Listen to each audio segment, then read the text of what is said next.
Welcome, everybody, to another episode of On That Note. I'm your host, Shawn Stockman, and of course, this is the place where we speak a language we all understand, and that is music. As you can see, we're in a new location. We have a new setup. You see the things moving behind us. You see the backdrop. You see the city of Philadelphia back there. You see a little picture of me and the guys and this guy from Gary, Indiana, that became really famous. Check it out, Laz. Like, check that picture. Check that out. Yeah. Wow. All of that. For sure. Yeah. You got everybody back Got there. all the records. Got all the stuff. I always wanted to have a listening room type of vibe. Right. Because this is where everybody does one thing, and that's relax. Right.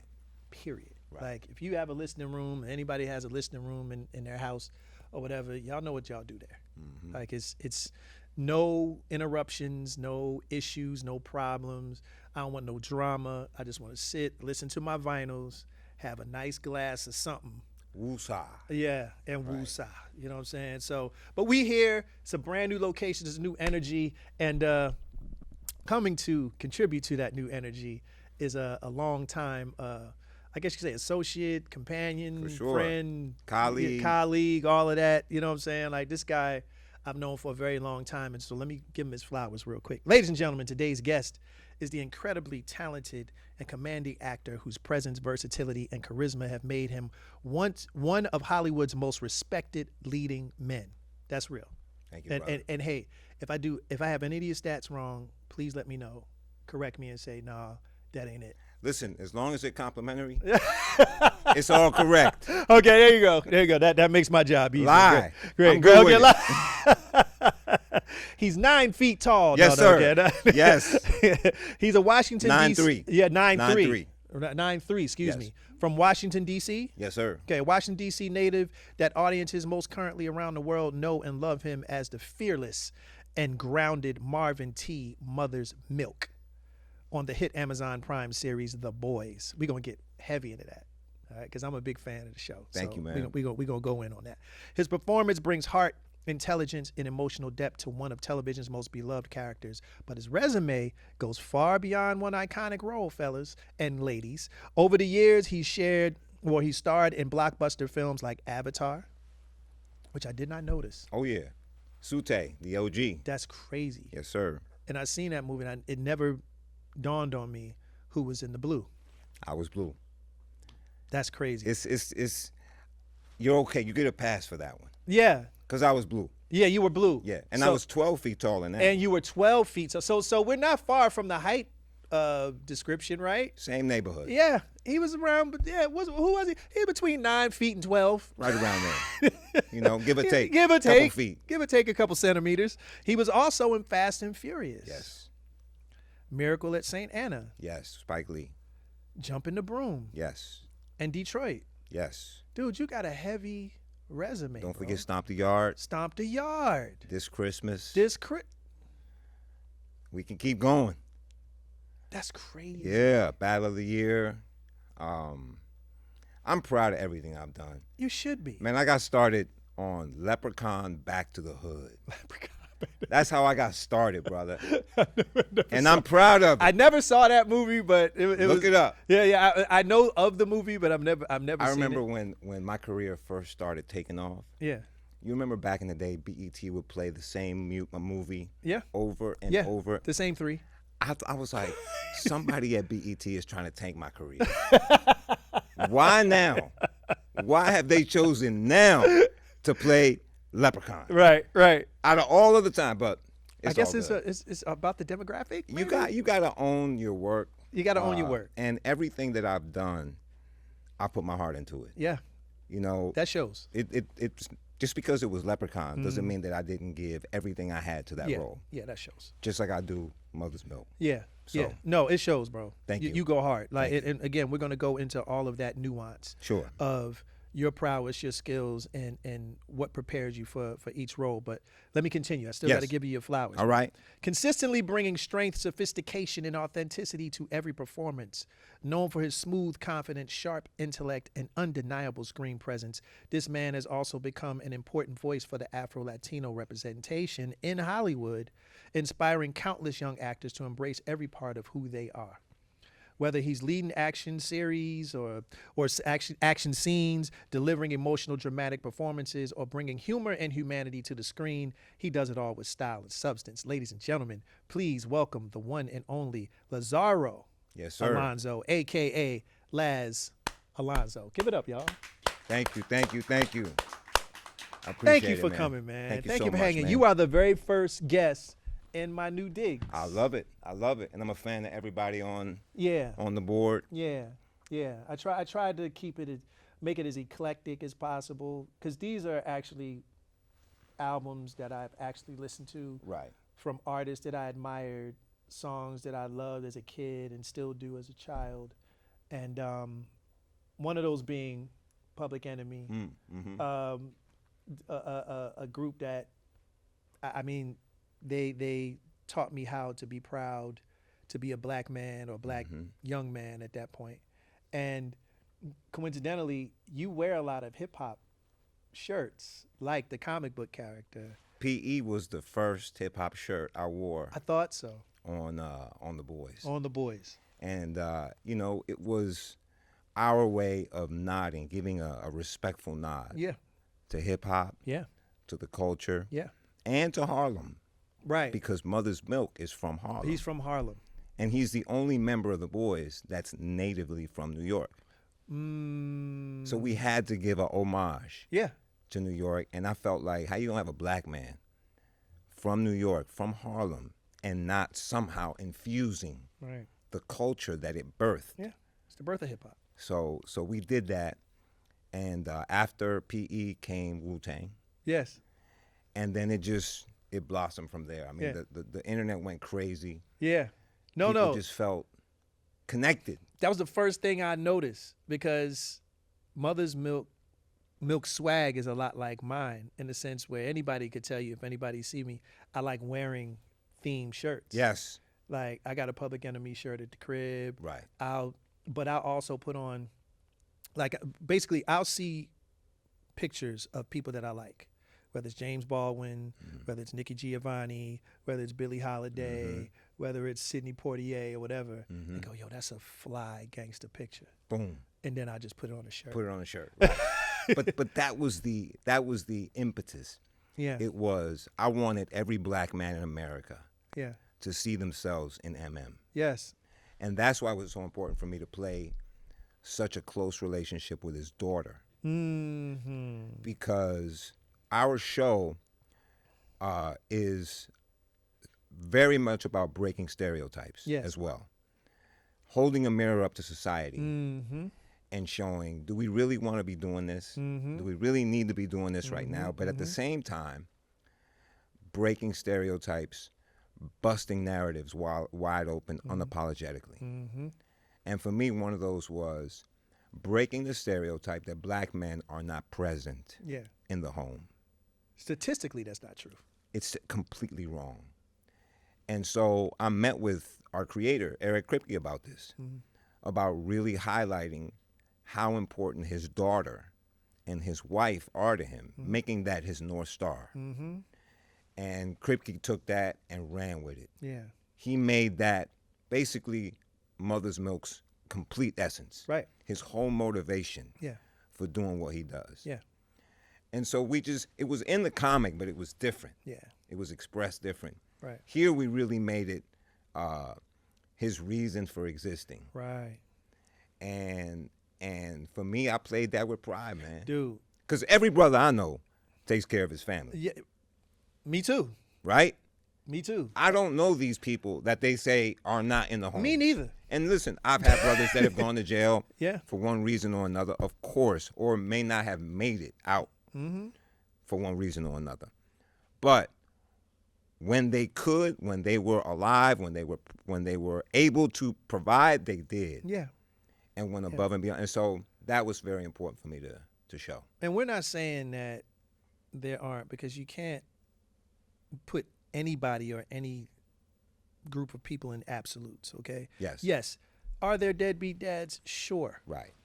But the narrative that society pushes concerning black men and them not being present is not even like statistically factual. Right. That's not even real. Like, Right. yes, there are a few that might get some or most of the press. Yes. Because that's the narrative that people like to emphasize on. Right. But the truth of the matter is that there are black fathers Yes. that are very present, actually more present than white fathers. 100%. That's statistically true. Like, Right. you can look this up. Like, this is not anything that we're trying to make up or spin or anything like that. These are statistics. And girl dads in particular. Yes. You know, that's another thing that I don't think gets highlighted enough is the black father's role when they have a daughter becomes tremendously involved and important Right. to them. Yes. And so we really wanted to show that even in scenes where it may not have been on the page, like for example, there was a scene, I believe in season 3, where I was braiding my daughter's hair. Yes. And Yes. man, you should have seen my apartment in Toronto, bro. I had wigs. Yeah. I had those fake heads, barrettes. Right. My place was just a mess. Like if you'd have came to my place, you know, during that era, you'd have been like, "What the hell's going on?" Like it looked like I was in beauty school. Yeah, I was going to ask you, did you know how to do that before? Or? I didn't. I was able to do one braid, but that's all I needed for the scene. Right. But I specifically requested that. You know, it was a scene where Butcher was coming to kind of recruit me and bring me back to the boys, and I asked if she could be there in the apartment when he comes, and I'm braiding her hair That's so prior awesome. to the scene starting, just to show that involvement, Yeah. to show that level of care, to show that, you know, men can braid too. Men can braid, You know, and men do braid. it was just a moment that I thought would be beautiful. It is beautiful. You know, and I've heard Denzel describe, you know, the difference between having like a black director on a black movie is that a black director knows what a hot comb smells like Right. on a Sunday morning before church when it goes through hair. Absolutely. What it sounds like. What it sounds like. The That sizzle. sizzle, right? And so they're just little anecdotes Yes. that I believe the culture responded to Yes. and felt. Yes. Like, your character is so authentic. And it's one of the reasons why I love it, and I'm sure I speak for a lot of others, that it doesn't look like you're trying to play a role of a black man. I've seen that with black people. Right. Like, and I don't know if it's them per se, or if it's the director Right. that's saying, hey, you have to do, and all, you know, because I'm not an actor, so Sure. the dynamic between the director, the talent, the cinematographer, all of that plays a part in what we see at the end of the Yes. day. That I do know. Yeah. So the fact that the crew and the staff at the boys were perceptive enough to include those nuances of black culture made it more real, at least personally for me, to watch it and to be more invested into actually all the black characters that are Bro, in that series. It was trust. It was trust. That's the only word I can use because Kripke allowed me to curate what this black man's wardrobe looked like, what this black man's apartment looked like. Like season 3 was the first time we saw MM's home, right. and they allowed me to design what his Harlem apartment would look like. Yeah. And I picked everything. Everything? And they found it from artwork to the books on the coffee table Crazy. to the DJ setup Yeah. to Harry P. Newton Yeah. Yeah. running for president back when he ran for president Wow. on the wall, Wow. along with Obama. Yeah. Yeah. You know, Harry P. Newton, who tried to run, and Obama, who Yeah. got Yeah. elected. So, little nuances So dope. like that. You know, even the straw chair Right. Right. that Right. Harry Right. P. Newton Yeah. had Huey with the spear. with the spear. That's right. That's I right. had one of those in the apartment. So ill. You know, so little touches Yeah. like that to just describe the DNA of the Right. character. Right. That Right. if you are so inclined to look in the background Mm-hmm. behind the dialogue, Yeah. you'll see little things and like, okay, I see who he is. We all do that now. Yes. We're trained to look at Easter eggs when Yes. we see certain shows. Correct. And those things matter. Yes. Because again, it always adds to the authenticity of the character. Like all of those things just gives you that feeling of more of or rather a sense of connection Yes. for the viewer. How about the clothes? Do you pick? Because I always wanted to ask, like, because every week that I see it, like, man, where'd he get that shirt? Right. Yeah. So Yeah. Did you pick every shirt? 1,000%. 1,000%. It got to the point, Shawn, where I used to have to call artists personally to ask them to please tell their managers or their lawyers to respond to Amazon trying to clear. I was about to say, because you had to clear those You images. had to clear it. And that was the problem, was like, you may want a certain artist, but if you can't reach their people, then we got to move on to the next artist. What artists you reached out for that you were not able to get, but you wanted to wear? I'm not going to put them out there. I mean, if it's a mess, then yeah. But if it's more or less we just didn't get it, in contact in time. Here's the thing. It's much more difficult to reach artists posthumous, artists who have passed away. Yeah. Their representation sometimes tends to, there's a gap in who's representing the estate. I see. So that was a little tough. Okay, fair and enough. because some of the artists that I liked to tip my hat to were 90s artists and some 80s artists, it was tough to reach some of those estates.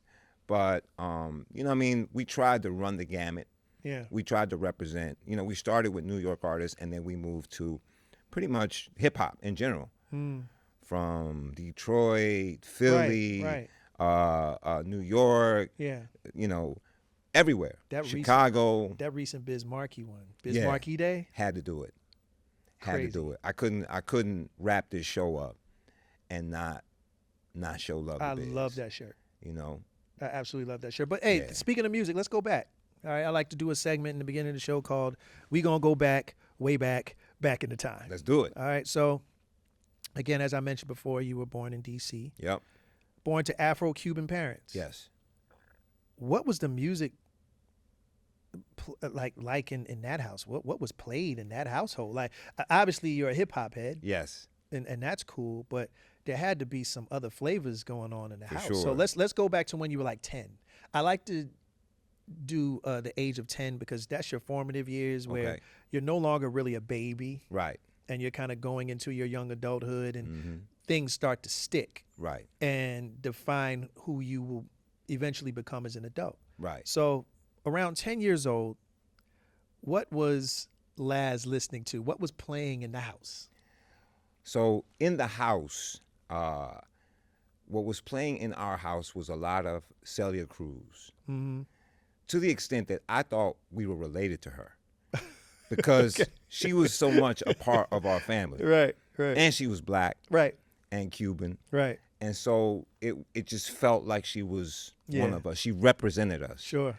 That was like the first, I think, moment of pride when it came to how important representation Yeah. is in media, in music, in film. Absolutely. For you to see yourself in someone else. She was so classy but so talented. Absolutely. Yeah. So I would say a lot of Celia, Mm-hmm. a lot of Hector Lavoe, Willie Lavoe. Colon. Okay. They were the 70s and 80s masters of salsa. They all had live bands, big, huge brass sections, Okay. trombones, like 7 or 8 trombones blasting That at one brass section's time. crazy. Massive brass Yeah. sections. Fire. Big percussion sections. Yeah. And it was very Afro-based. Yeah. You know, they didn't run from it. Mm. They would do very traditional Afro spiritual music within the salsa songs. So they would add, Yoruba elements to the music and give it that real tribal feel. Yeah. And, my family, and most Latin families, at least at that time, there was no like adult party and children's party. Like everybody partied together. Right. Okay. So like my birthday parties back in the day would be children and adults. Right. And they would go till 4 or 5 in the morning. Wow. Yeah, alcohol. It wasn't no like, okay, Right. there are kids here, we can't drink. No, everybody was drinking. Right. Obviously the kids weren't, but Right, we of were course. partying. Yeah, we would. Everybody knew what to do. Exactly. It was different back then. Yeah. And so, yeah, man. I mean, That's it cool. was, and we would have at my parties. It would be obviously, more Michael Jackson. Sure. Stevie Wonder. Sure. Sugar Hill Gang. Yeah. Classics. You name it for sure. Yeah. All the 80s classics and but it was a lot of that, a lot of Yeah. salsa. Yeah. That's awesome. And back then, bro, I mean, you had a party. Yeah. You were dressed in a suit and tie. Right. That's how we did it back right? then. You'd be in a tuxedo. Yes. With a vest on. That's it. That's bow it. tie. Big bow tie. Right, and afro. Cover your whole throat. Yes, sir. Yes, sir. And hard sole shoes. Right. Exactly. So, but it was a great time, man. I mean, beautiful. nothing but laughs, and parties that went all into the night. Do you have any siblings? Only child. Only child. Yeah. Okay. So Yeah, you only child. So who came to the party? Were the cousins, the Absolutely. uncles, the aunties, Yep. and all of that? And the all their friends, the kids. homies around Yep, the way. all the kids from school, the neighbors. That's Yeah. another thing, man. It's like back in the day, you played with the kids on your block. That's it. Yeah. Bro, You know what I'm saying? Like we played in the street. we played in the street. We played football in the street. We rode bikes. We rode bikes. We rode roller skates. That's it. We played Skateboarding. tag, That's it. hide and go seek, and then all the kids from the block would party at each other's houses. That's it. And so they didn't care. We'd eat dinner at each other's houses. Yeah. So like I'd be eating, meatloaf. Right. And they'd come to my house and eat plátanos. You know what I'm saying? Like that's how it was. Right, that's there how was it no was. separation. That's it. That's it. Shout out to my neighbor's mother. My buddy's name was Jermaine, and we would go outside and play, and we would smell this horrible smell from outside. Man. And we'd be like, "Yo," and we knew it would come from Jermaine's house. "Yo, is your mom making chitlins again?" Oh my gosh! Like, listen, shout out to those who love to eat chitlins. Yeah. I never had any in my life, but man, did they stink. Man, and the texture. And, The texture is what I can't. See, yeah. I never even got there. Yeah, very jiggly. I never tried them, but I seen them. Oh, Yeah. I never even seen them. Oh yeah. I only smelled them. Like, and I was Yeah. like, that's something I know I'm not gonna put in my Yeah, mouth. they're very ambidextrous. It's a lot of movement going on. Yeah. That's gross. Yeah, for sure. Anytime you have something that stinks up the whole block Right. to the point where Outside. outside. Mm-hmm. Holy crap, man! Like the things I think about that I used to eat as a kid. My great grandmother, Mama Joe, God rest her soul, used to make this stuff called scrapple. Okay. I remember Scrapple. You remember scrapple? Yeah. For those of you who do not know what scrapple is, because I'm surprised that a lot of people don't know what scrapple is. I thought it was a whole black thing for me, but I guess it was just my house. But anyway, We had Scrapple. yeah. Okay. Yeah. So, folks, it's this block of frozen pork parts, Mm-hmm. which is thus the name scrapple. Yep. It's the scraps of the pig Yep. that they would pile up, put in a little block, freeze it. But my great grandmother made the best scrapple. You remember Spam? Of course, I lived off the Spam. I Meat. survived off of Spam. Meat in a can. Meat in the can, baby. I mean, how is meat supposed to be? We didn't care. We didn't care. That's true. We didn't care. We didn't care. Like, listen, once Mom put it on the big black ass spatula, and that shit started Fried sizzling. up, What? smelled great. Smelled amazing. Yep. I wouldn't put my lips to that shit Never. if someone paid me at this No, point. thank you. No, thank you. You know, if you go to Hawaii though, I know. yeah, it's big there. They got a whole convention. For sure. Yeah, it's a big, I saw big that. thing there. Yeah, spam. A spam convention. Shout out to all the Hawaiians out there. We love you. Right? But No hate, no hate. But I'll pass on the spam. I'll pass on the spam. Just give me some turkey bacon. You may not get spam as a sponsor. Right. For Yeah, your next probably episode. not. Sorry. Right. It's okay. I don't take it personal, but it's just not my deal anymore. But I'm sure obviously there's an audience out there specifically in Hawaii. Anyway, Yes. So you grew up listening to that type of music, but it had to change when you started going to Howard. Oh yeah. Well, it's changed before then actually. Yeah? Yeah, I would say high school. High school? High school. Once I got out of the house, I started listening to a lot more hip hop. And it changed. Hip hop changed in that era Yeah. of early '90s. You had NWA now, Yeah. and Ice Cube, They changed things. and Dr. Dre, Dr. Dre. and in the East Coast, you had Redman. That's right. You still had EPMD That's it. putting it Eric down. Sermon. Eric Sermon and Paris Smith and who else? I mean, there were just so many influences. What I loved about late 80s and 90s hip hop was that everybody was unique. Yeah. Everybody had their own sound. Everybody. I mean, y'all, you guys had your own sound, Yeah. your own brand, your own look, your own vibe, your own feel. Yeah. It was different from everybody else's. Yeah. And to me, that was an era where uniqueness and individuality is how you shine. That's it. It wasn't how you fit in, but Yeah. how you stand out. Yeah. And you didn't have to be cookie cutter No. or a carbon copy. No.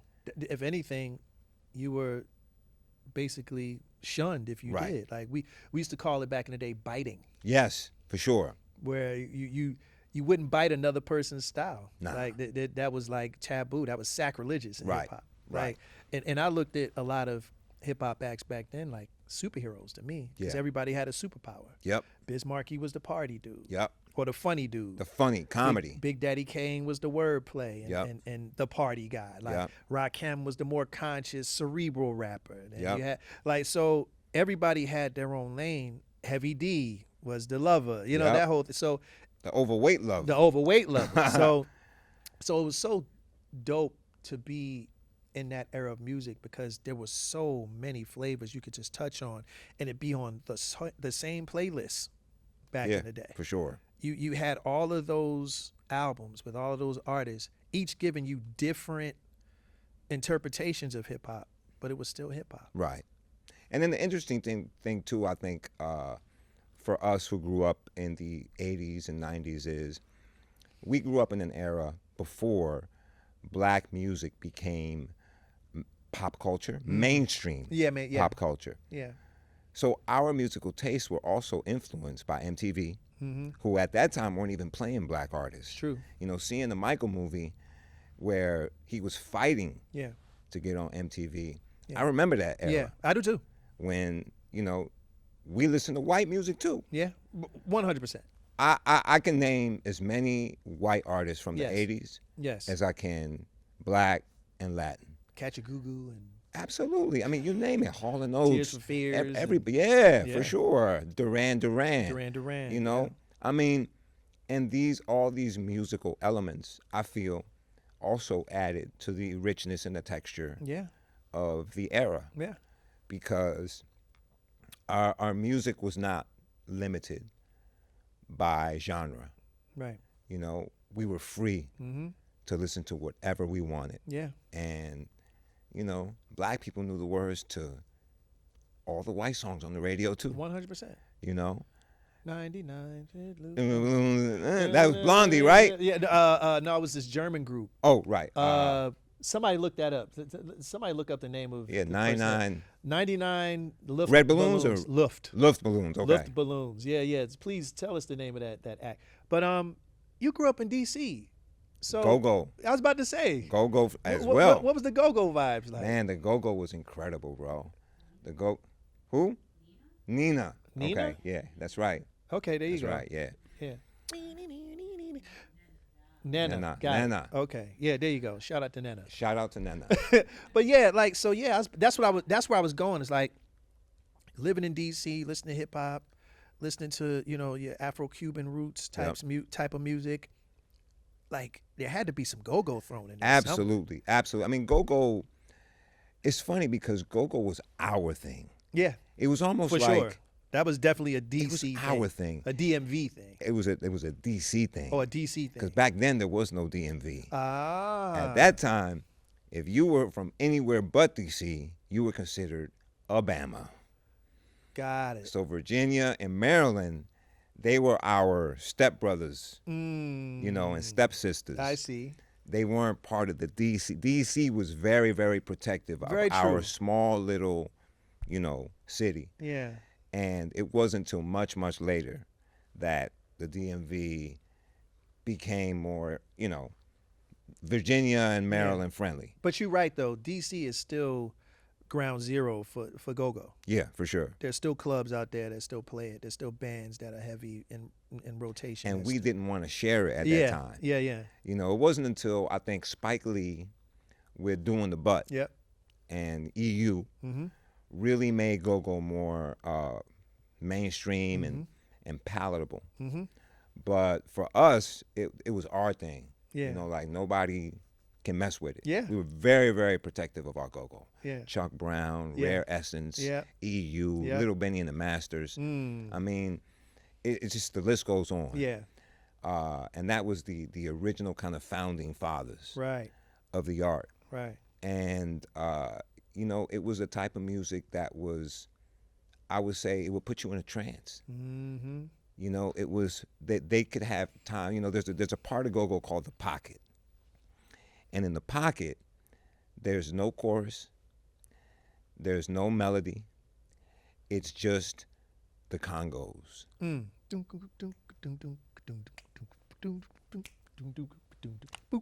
Right. And it's an extended solo. Yeah. And a pocket can go from 3 minutes to 12 minutes. It just depends on, the band leader. How the spirit moves you. How the spirit moves you and moves the audience, because it was always a live performance. That's another thing about go-go is for years, there were no studio albums. They were all DAT recordings of a live performance. DATs. And that's what we drove to. Yeah. To live, Right. just completely encompassing you in the car. Yeah. The audience, the vibe, the spirit. It really is a very soulful experience 100%. to go to a go-go and attend it. Listening to go-go music, you won't get it. Attending a go-go, that's where you get it. It's impossible not to get it. I've yet to experience a we go-go gotta go. show. No, we gotta go. Yeah, we gotta make that happen. Yeah, we gotta make that happen in DC. But what's crazy though is that my family, my extended family, which is the Lawrence family, who are from DC, Martin and everybody, they from that area. And shout out to Ursula who still lives in the area, have not taken me yet to a go-go. What do you call it? Is it a certain name for the parties or for the No, shows? it's a go-go. It's a go-go. Yeah, it's a go-go. I've never been, and I'm upset. So. See, Martin would need extra security at the go-go. Yeah, Martin would probably need extra security. You know what I'm saying? He would need his own section. Yeah, you and me could probably have we could blend in. We could blend in and come in through the side and be good. But Martin would cause too much of a ruckus. Let me tell you something. One thing about DC is we are very proud of the people who have come out of DC and made it big. Dave Chappelle, specifically our comedians. Yeah, from Dave Chappelle to Martin. I mean, what's the other brother? Big guy. Not Bruce. No. Man, I can't remember his name right now. He's down with Chappelle too. No, not Ashy Larry, right? Ashy Larry's from DC too. He's from DC? He's from DC. I didn't know that. I know your name ain't Ashy Larry. Right. Scared, but he's from DC, but also I think he's got two names. Not Bruce, but he's got two names. Earthquake. Earthquake's from DC? Earthquake's from DC. Oh, he is from DC. That's right. Shout out to Earthquake. That's right. And Donnell Rawlings. Donnell Rawlings. Yes. Okay. But we Wow. got a lot of comedians that came out of Yeah. DC, man. Yeah. I first for a while I thought Mike Epps was from DC or he spent time in DC or something. Oh, he But from Naptown. he's yeah, for sure. Yeah. Yeah. But he reminds me of a DC Yeah, cat. he do. Like He do. He's his got that comedy swag. is Yeah. But yeah, man. I mean, Red Grant. He's Okay. another DC guy. Okay. But DC was the type of place where you couldn't have like soft feelings. You had to be tough Yeah. because everybody had jokes. Right. Like these guys, they're Right. professional comedians, Mm-hmm. but it's 1,000 of them. It's 10,000 of them on every block. Right. Cats got jokes, Just cats got jokes. and if you can't handle that, Yeah. then you better either be able to fight or run Right. very or stay fast, inside. or stay inside. Don't even go outside. Yeah. But that's the type of city it is. It was a very, especially in that era, they used to call it Dodge City, DC, because we were the murder capital Yeah. That one. Yeah. of the U.S. It was a tough time to grow up, but an amazing time to grow. We had a black mayor. The Mayor Barry age. Mayor Barry. Age. We had black politicians. Everything was black. It was Chocolate City. Yeah. Chocolate City. And One of it my was favorite just- cities, too. Yeah, it was a very, very just beautiful, beautiful town. Speaking of that, like, that was the birthplace of black entertainment television. Yes. Do you miss some of those moments of being a host and on the interview side of BET? Like, because you did a show called AM, right? AM at BET. Yeah. Yep. Like, do you miss those? The funny thing is, I mean, if you really think about it, those were podcasts. Yeah, they were. They were 100%. podcasts. They were just on TV instead of, more online. Online didn't even exist back then. Yeah. I mean, podcasts are basically DIY of Yeah, for sure. television shows. Like, sure. Someone figured out, I can go to Guitar Center, pick up a microphone, put on my laptop, and talk to strangers, and Right. people will watch. But So, your audience now is worldwide yes, versus limited to wherever that channel may reach. right, The reach is much broader. yeah, But yeah, man, I mean, it was fun, man. It was fun. It was a great, great time in my life. Like everything else in life, you do feel at a certain point you're ready to evolve to the next level. And I always knew that BET wouldn't be my end point. I viewed it more as a launching pad for my career of acting, which was always on my radar. I was about to say, so acting was always the goal. Yes. Okay. Yeah. Acting was always the goal. Went to Howard, got my degree in business. Did not study acting at Howard. Wow. I should have.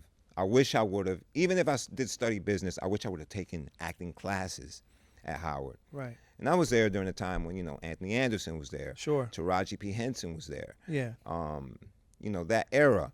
Marlon Wayans, I believe, was there around he that went to time. Howard? Okay. I was in School of Business because for me, I felt like, okay, I do not want I'm an actor that lived out of my car story. right. I can't afford that. Yeah, I'm an only child. Very smart. I helped my mom out.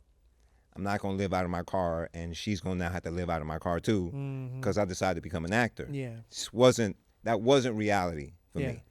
I knew that my road may take a little longer, but I got to get a job when I Yeah. get out of Howard. And that's what I did. I actually worked on Wall Street for a couple of years. Did you? Worked on Wall Street. I did that strategically because I needed to get from D.C. to New York. Yeah. 'Cause Now, in what position did you like? What was I the was actual job I was at Wall Street? a sales and trading analyst. Okay, now what is that job? That entail? means you are a secretary with a title. Got it. That's Yeah. not called secretary. Right. Glorified But secretary. Glorified secretary. I think the starting salary back then was $35,000 a year. That was big back then. And Good what money. and what I needed it for was the $7,500 moving bonus from D.C. to New York. Nice. Because now they financed my move to New York. Yeah, sure. Or maybe it was $5,000 back then. I don't remember. Still good money back then. Great money back then, Yeah. And for me, being in New York allowed me to study acting and do theater, which is what all my heroes did to get started. Yes. And so for me, it was all strategic. Yeah. I knew exactly where I needed to be and how to at least start. I didn't know how I was going to get there, but I knew how to start. And you did all the right things to basically, I guess, execute that quote unquote rite of passage. Yes. Because just like you said, a lot of the actors that we know, the Denzels and Samuel Jacksons and all of they did theater, Yes. plays and all that other stuff. Eventually went to Broadway and all of that.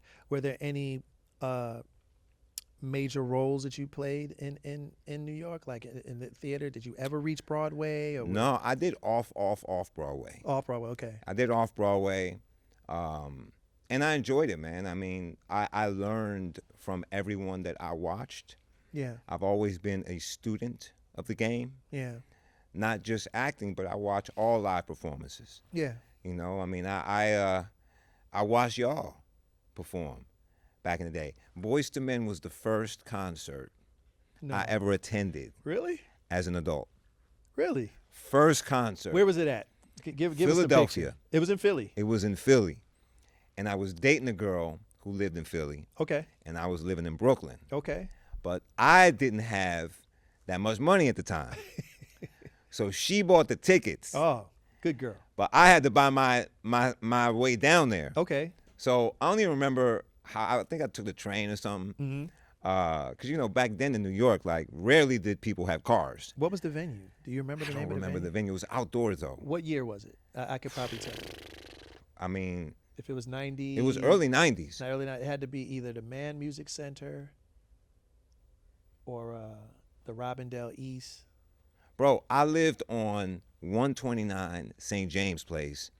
Biggie lived down the street. I was No. on St. James between Gates and Green.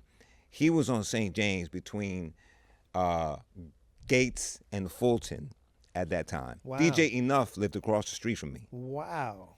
Puff would be there every day, coming to pick him up. That's crazy. And what was that Lexus with the froggy eyes back then? Yeah. GS. The GC300, I think. One of those, GS 300 or G300, something. GS 300. He would come pick him up. He had a gold one of those. What? Like, that was that era. That was that era. And I came to see y'all, and it blew me away, bro. It blew me Thank you, away. bro. And again, I was enjoying the concert, but I was also studying performance. You know, how you guys were performing not for the front row. You guys were performing for the back row. Yeah. And learning movement and drama and how to pace it from the beginning of the concert to the end and the climax when the roses are flying all over the place and stools are flying. I mean, y'all were throwing furniture. It was crazy. I was like, what the hell is going on? But I'm looking to the right, I'm looking to the left, and the crowd's going nuts. Yeah. People are crying, women are going crazy, men are going crazy. Right. And I was like, that's performing. That's performing. Laz, that's fascinating because I would have never thought that someone who's an aspiring actor could get anything from a concert, a singing concert. Oh, man. Oh, 1,000%. Really? 1,000%. Because That's amazing. you're taking the audience on a journey. The difference between your concert and mine is that my lyrics are not sang, they're spoken. But I'm taking them on an emotional journey. Very true. And if I'm successful, they're on the journey with the character. They're not watching it, they're experiencing it. They're with the character. Same thing with when you sing. When you guys were performing all your hits, we were no longer us and you. We weren't viewing you. We were with you. But you have to get us there. Right. And that's what Okay. I studied was how do you get people there? How do you endear them enough to where they can break that wall between spectator Wow. and performer and now become one? Wow. And if you can do that, then now you have successfully brought the audience into your world and they believe you. And that's what we're doing. That's what we do when we play on TV as well. Yeah. On The Boys, Mother's Milk. It's true. My job was to be able to emotionally get people invested in the character enough Yes. to where they're cheering for this guy, Yeah. to where they want to see this man make it home to his daughter. Yeah. And if they don't care, I failed. Right. Right. I failed. I've never realized that correlation, but it's true. Right? We just interpret emotional connection differently Yes. because the stages are different, but it's still the same end result. If I did not make a person feel something after the show was over, I didn't do my job. It's the same thing with you being a person that's on screen delivering a line and you having the prowess to know how to deliver that line where it grips you. Like The Boys is a very extraordinary show in the sense where there's a lot of extreme things Yes. that are happening. So a lot of people can get caught up in that. Yes. This But- is a spectacle. But it's a good show when even people's heads exploding and people with elongated penises and balls and all kinds of other stuff that's happening, that's still the backdrop. Right. That's when you have a good cast of actors. When you just saw somebody like shit out blood, Right. but you're past that. Like Right. you're still invested in the characters. Right. You're crying the fact that he's dying. Yeah. and it's totally extreme. Right. But again, that's a nod to you and all the other cast, the actors and the whole cast that knew how to bring out the actors' personalities and the character development throughout the seasons. Was just chef's kiss. We had to ground it in reality. Yeah. As ridiculous as some of the stuff that we have put on film was, Mm-hmm. we still had to make the audience feel that we believed it. Mm-hmm. If at any point in time you felt like we didn't believe it, then we would have lost you. Right. Right. And that's what I got from watching like you guys' performance and other artists who were successful in making the audience feel like you were singing that song for the first time ever. Mm-hmm. Like y'all were singing that to us. Yeah. Y'all weren't just singing it the 11th time this tour. Right. It felt like the first time. Like you really meant what you were saying, every word. And that's the important. You know who's really good at that? Dougie Fresh. Dougie's amazing. Dougie is amazing. Dougie Fresh. Let me tell you, my wife and I were at the Kentucky Derby last year, and we were at this Barnstable Brown event, and I didn't know he was going to be there. And when I say he turned that boy out, Right? Right? he had old white women screaming, waving their hands in Their the air. birthdays and their astrological sign and everything. It was a party. Man, so one of my lives prior to me being able to sustain myself as an actor full time was I was running the African American marketing for Tanqueray Gin nationwide. And I had Dougie Fresh and Biz Markie on tour all over the United States. That's a party. Imagine that. Biz on the turntables What? and Dougie on the mic. That's a party. That's a party. And we would rock arenas of 5,000 people. You know, back then, it's not like now. Back then, you had the Sinbad Soul Music Festival. Right. New Orleans, for Essence, was insane. You had the Soul Train That's it. Music Festival. That's it. You had, Beasla, all these big events. Wow. The Black Entertainment and Sports Lawyers Association, all these big events all over the world. Yeah. Black Ski Summit. Yeah. And we would rock those joints. And we would be given free Tanqueray at the parties. Hell. Imagine Hello. that, right? And one thing that I noticed was that Dougie, whether it was an audience of 1 or an audience of 10,000, same performance, One of the greatest. same level. Dougie Fresh is one of the greatest performers ever. Yep. I don't care what genre. Period. I don't care what you into. He got you covered. Yep. And he knows how to rock a crowd in real time. Right. He can see it, do the landscape, look and go, okay, we doing this. Point to the Like DJ. that's an MC. That is called a master of ceremony. Yep. A person that just knows how to grab a microphone and get the crowd there. Right. He's one of the greatest to ever do it. Right. Yeah, for sure. For sure. Now, being Afro-Cuban, Mm-hmm. I was just having this discussion. Did that ever affect your ability to pursue acting? Were there walls that you had to either climb or break through because of your heritage? The walls, and I'm gonna answer that with an asterisk and Okay. say yes. Mm-hmm. But the walls were mostly from Latin people, to be honest. Interesting. Believe it or not.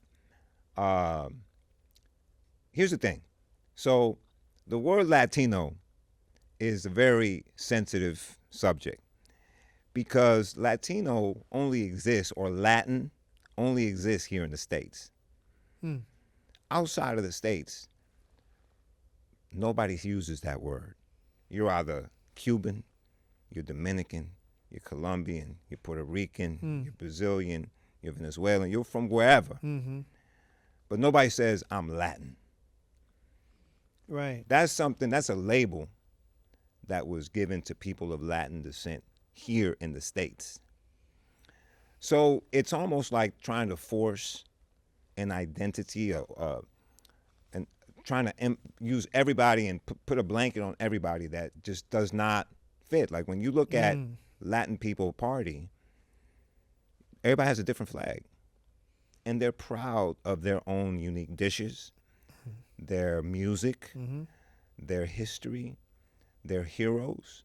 Everybody has different heroes based on, their country of origin. Yeah. And so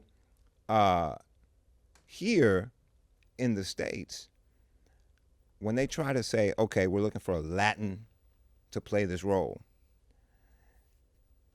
that can mean anything. That can mean anybody. Mm-hmm. And usually the last person they're thinking is that Latin is also going to have black skin.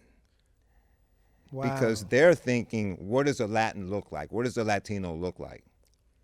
And there's a stereotypical. I was about to say it's based off of a group of people's stereotype on what a Latino Correct. or Latinx Correct. person is. And one isn't more Latin than the other. Right. But, in a market where they're looking to check a box, then they want somebody that looks a certain way. And so when I first started in this industry, I would tell my agents, listen, man, I don't care. If it says Latin, send me in there. Just send me in there. Yeah. Like, let them tell me I'm not Latin enough. Which is crazy. Right. But don't not submit me. And I would go in there and I would just throw my Latin on. Right.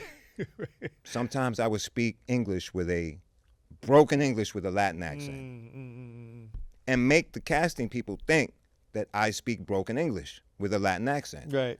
They would never know that I was acting when I walk in that room. Crazy.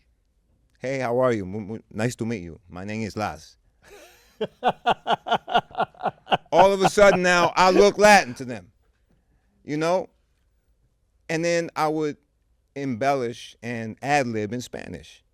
So if there's a scene and the scene he's cussing somebody out, when he gets to the curse words, I might bust down and start cursing in Spanish. ¿Qué te pasa, maricón?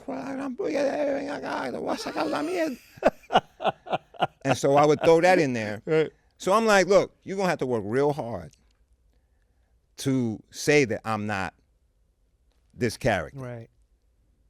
Wow. You know? So in your way, you're internally breaking down the walls. I had to Yeah. because it's not going to be given to you. Yeah. And the funny thing is a lot of the people that I was auditioning against, yeah, they may have looked more Latin than me, but they didn't even speak Spanish. Can you please break down that? I'm sorry, but can you please break down what does Latin look to Hollywood? Exactly, bro. Exactly. And that's the wild part is, you have this kind of, again, it's checking boxes. It's checking boxes. And at the end of the day, I'll be honest with you. Growing up in D.C. in the area that I grew up, Right. and the era, the area and era, Mm-hmm. I was always proud of my blackness. Yeah. First and foremost. Yeah. And that's how I identify myself in the world. And that's how the world identifies me when they see me without me opening my mouth. Mm-hmm. And if you look at my block and my friends and my circle and everything that raised me outside of the four walls of my home, it was always black culture, African American culture. Which is your culture. That's my culture.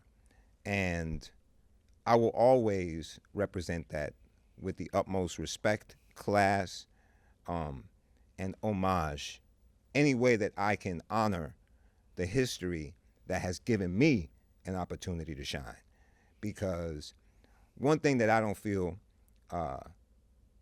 is explained enough to all immigrants is that no one would have rights in this country had it not been for African Americans' sacrifices and struggle during the Civil Rights Movement. Mm-hmm. Not one immigrant would have any rights to look forward to if black people didn't put their bodies and their lives on the line.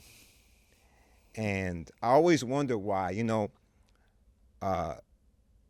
order to become a U.S. citizen, you have to take a citizenship class and then pass a citizenship exam. Mm-hmm. And I never understood why. Well, I understand why. Yeah. But I can't believe that part of that citizenship test does not include the Civil Rights Movement. Well, because every immigrant that comes to this country, I know I'm going way left. I love this. You're in my wheelhouse, listen, bro. You let it fly. Every immigrant that steps foot in this country, no matter what country you're from, should know that the reason why the opportunities that exist for me and my family in this country and why I left my country to come here is because black people bled for this and fought for this. I couldn't vote in my country, but I can vote here. Why? Black people. Yeah. And to me, I feel like sometimes there are clashes within cultures. Yes.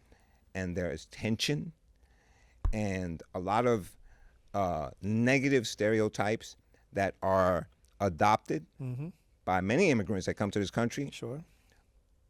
Would be dispelled right at the root if they knew that these opportunities exist, because the very people that you are being taught to look down on. Yeah. Well, again, it's what you mentioned about the citizenship test and the preconditioning before you step foot on any of the soil of the United States, down to the history books that we're given, that come to find out those were tainted and designed for us to learn a certain structure of what the American legacy is, and all of those things. Ignorance is what drives control. Correct. So if I have millions of people that don't know any of those things, and you're dangling the golden carrot in front of everybody and allowing them to pursue this quote unquote American dream, which I don't know what the hell that is. Right.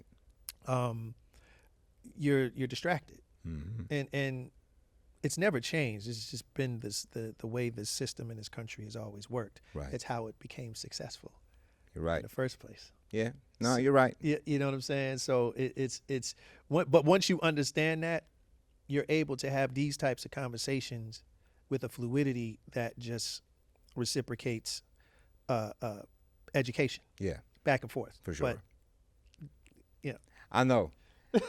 I got on my soapbox, man. I yeah. apologize. No, I listen, had to. brother. I already know we can have great conversations even after this part, For because sure. that's my wife is nodding her head, because that's what I be on in the house all the time. So this is where I live. Right. This is what I discuss all the time. For What sure. I wake up angry about, or just feeling a certain way, or emotion. So Well, it's suppressing history, and it's suppressing knowledge. yeah, And it's easier to manipulate people when they don't know. yeah. But in the words of probably one of the most famous black men, this might be getting me in trouble, but one of the most famous black men in the world said, "The truth shall make you free." 100%. 1,000%. I'm sorry, did I upset anybody? Only people that don't like the truth. I'm sorry, then. My bad. Anyway, moving right along. Moving right along. When young I don't want to get your show cut off. No, man. no. This if anything, it'll probably get more followers, because my audience loves the truth. Right. My audience is the coolest podcast audience on the planet Earth, Dope. because they are intelligent and they are sophisticated, Mm-hmm. and they do appreciate knowledge, understanding, insight, Mm-hmm. entertainment, laughter, Yes. all of those things. Like, my audience celebrates life like I celebrate life, which Mhm. is why we were all drawn together, which is why I'm blessed to have this platform, because within it I found my tribe. Right. The people that that think like me, that listen to the same music, who wants to know certain things, the same things. When I have a esteemed guest like you across the couch, I ask the questions that they want to ask. Right. So, and we're going to get into that too, because I do have some fan questions. Please go for it. But Yeah. but before we get into that, when young Afro-Latino kids watch you on the screen, powerful, intelligent, vulnerable, and unapologetically yourself, what do you hope they see in themselves? Well, first and foremost, that if I can do it, they can. Yeah. Sure. Seeing other successful people when I was growing up, hearing them speak, made me believe that I could. Mm-hmm. So it's my duty to give that back. And that, you really can only limit yourself. You can't allow anyone to limit you. Mm-hmm. Whether you will achieve what it is that you want is neither here nor there, but going for it is what's important. The journey to get there is what's important. Focus on the journey. Enjoy the journey. That's one thing that I wish I would have done more of, and that I wish I still did more of. Yeah. And that's enjoy the journey. Yeah. You know, because when you look back and you realize I have what at one point I wanted so bad, you know, from the period of which you set your goal to the period in which you achieved it, the journey is what you experienced. You know, so I try to remind myself of that, is to enjoy the journey. Gotta enjoy the journey. You know, and in our business, specifically with acting, Yeah. you know, the what are you working on next Yeah. is the question that everyone always wants to answer the right way. You don't want to say, I don't know, or I'm not working on anything. Yeah. It's an insecurity that actors rightfully have. Mm. You never want to appear like you have nothing going on. Right. And we have to be able to adopt acceptance for taking breaks, for allowing yourself creative time to decompress, to choose, not out of fear, but out of courage, out of setting a bar that you will not go beneath. You know, for The Boys, I didn't work for a year prior to The Boys. And it was because I decided that I did not want to audition or go after a role that, for a show that I myself wouldn't be excited to Right. watch myself as Right. a viewer. And so when I first decided that, Shawn, I started getting all these offers. Ain't that crazy? No auditions, straight offers. Crazy. And they started throwing money my way. And I'm saying, nope, nah, I pass. I had been there. Yeah. I had done a job for money. And I felt that. I felt what it felt like to be on TV and people see you in the street and ask you, yo, man, you're a good actor. What happened? Like, why aren't you on anything? And I'm like, I actually am on something. But nobody was watching it, you know? And Wow. so I knew what that felt like. That's interesting because that was actually literally one of my questions. One of the questions? Yeah, I knew what that felt like. Yeah, like was there a role or a smaller, quieter career moment Absolutely. that meant the world to you personally, even if the public never noticed? That was one of my questions. Well, I'll be honest. On that particular job, it didn't necessarily mean the world to me, but it was a job that at that moment I felt like it was the right move to make. And for one reason or another, the show didn't take off. It didn't pop the way, you know, my reps thought it would pop and I thought it would pop. And that happens. Yeah. But for your fan base to ask you, like, man, why aren't you doing something? And you're actually doing something. Right. It's wild. Yeah. It's a wild feeling. So when that show was finally over, I said, I'm not going to entertain anything that I wouldn't be passionate about to be there every day and want to watch as a viewer. And so the offers started coming in. I was passing. And then it got worse. Then the offers stopped coming in. And then it got quiet. And then you feel like you can't buy a job. Like it ain't nothing out there because everything's taken. Scary feeling. It's a wild feeling. And then The Boys came across my desk. And when I read it, I knew it was mine. Wow. I knew there wasn't anybody on planet Earth that could play this character. No, you are MM. That's what I felt when I read it. You are MM. But I'm going to tell you, it came with a sacrifice. It came with me saying, I owe it to myself not to work right now. Interesting. And to work on something that I'm passionate about. Because when I did Avatar, I was passionate about it. Yeah. When I did Fast and Furious, I was everything I had done in my career, I loved what I was doing at that time. Everything. Yeah. And that shouldn't change because of money. Right. You know, money can't be the North Star, or you're going to start doing a lot of stuff that you're not proud of. Correct.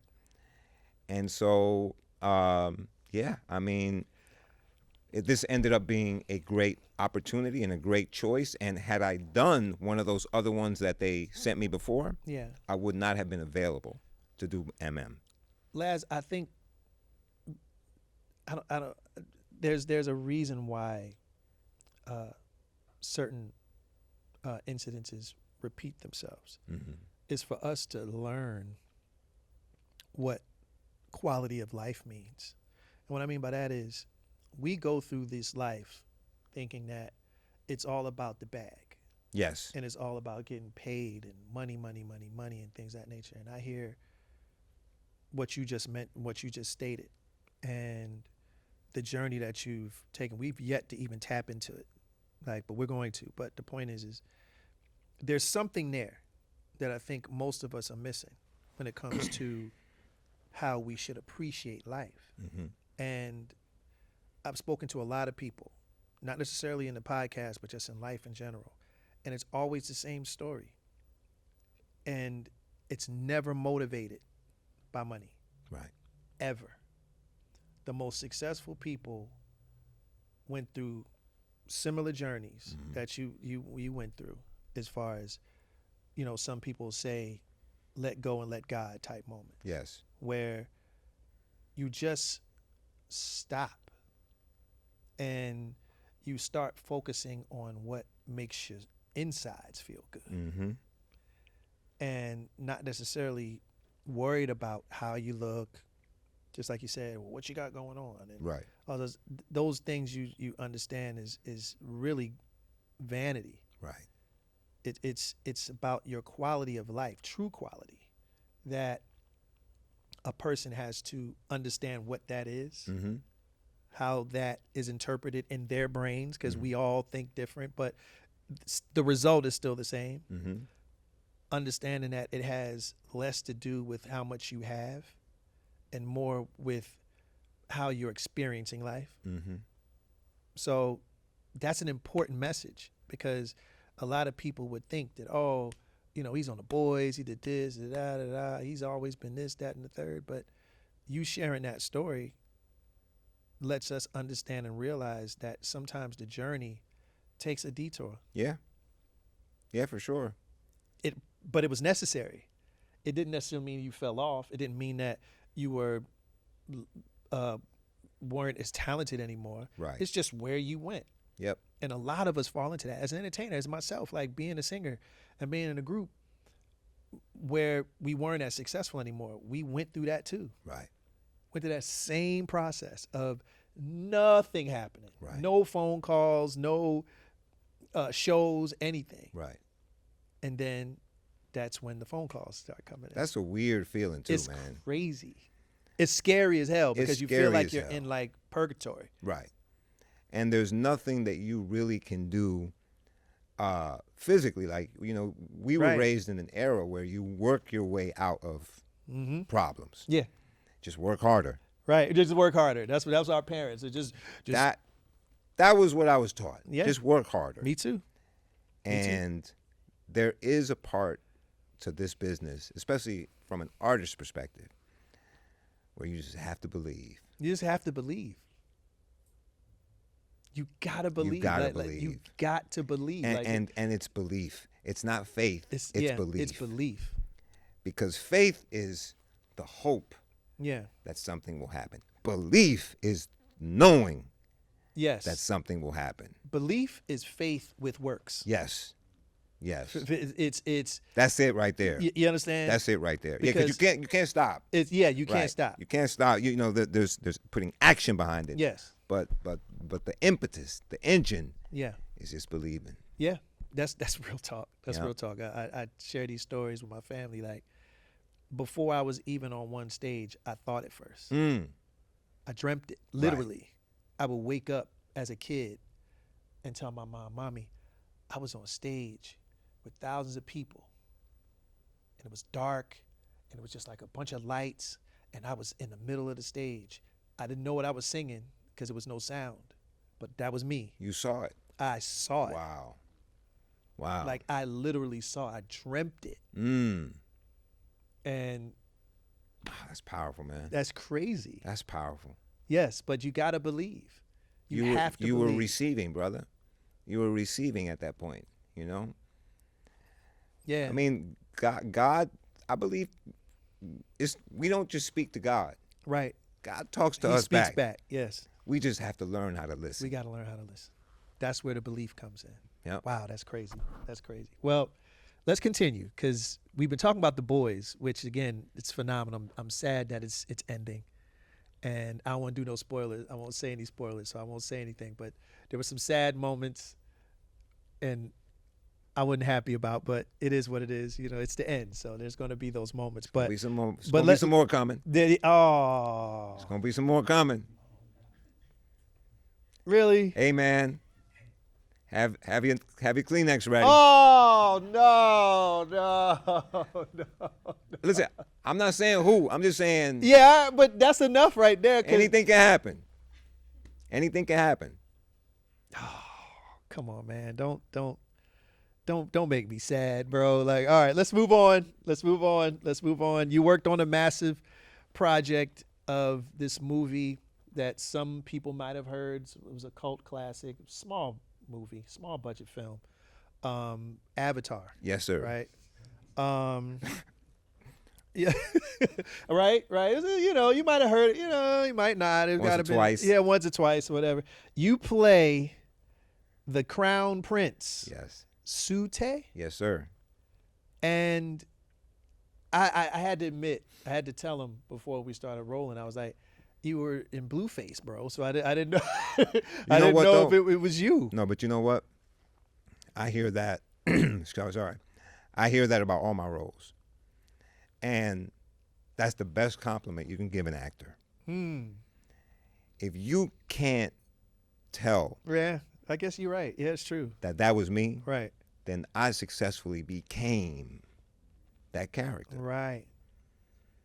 You Right. know, Right. there's a saying in our business called phoning it in, Yeah, sure. and that's when an actor plays themselves Yeah. over and over again, and over and like at a certain point in your career, let's keep it real, you get paid to be yourself. Sure. Like it becomes what they're paying for. Yeah. You know, once you get a certain level and you're so big, they're not paying for you to play a character. They're paying for you to be yourself. Sure. But until you get there, you want to be able to take the audience on a journey. Yeah. I don't want you to see Laz. Yeah. I want you to see whoever or whatever Mm. I'm portraying. Yeah. And if I'm playing a 12-foot tall blue alien or a Dominican gangster Right. in Fast and Furious, Yeah. Phoenix.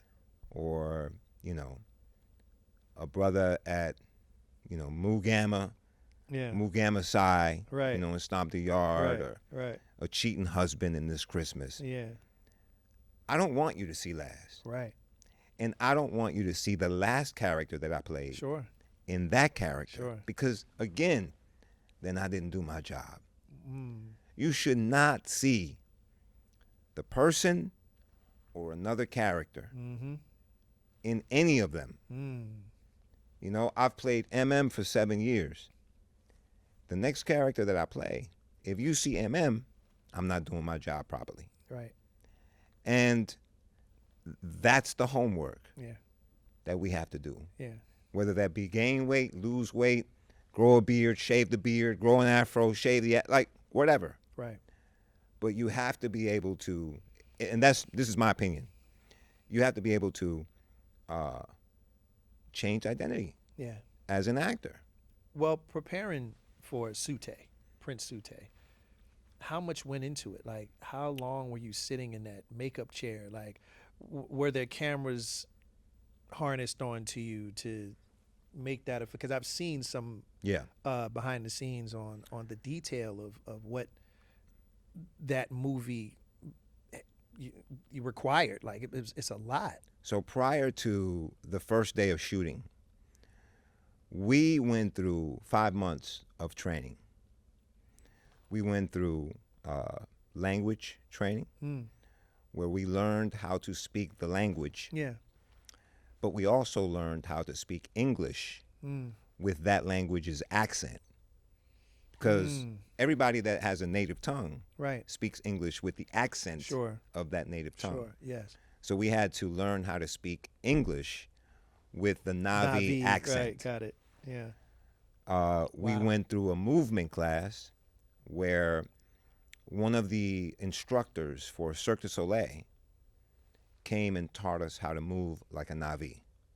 And it had to be different from how a human's biomechanics moves, Sure. so that when you see the blue people, you don't just see humans looking blue. Right. We had to move differently. How we stepped, instead of heel to toe, it had to be toe to heel. how we sat, how we stood up, how we moved, all of that. That was another 3-hour, class per week. Sheesh. We had to learn aggressive combat horseback riding. Now, And what my is- character. What did that entail? Like, So it entailed being out here in Burbank at the stables, riding bareback, no reins, so that you were comfortable being able to control the horse without usual means of control, because the Na'vi didn't have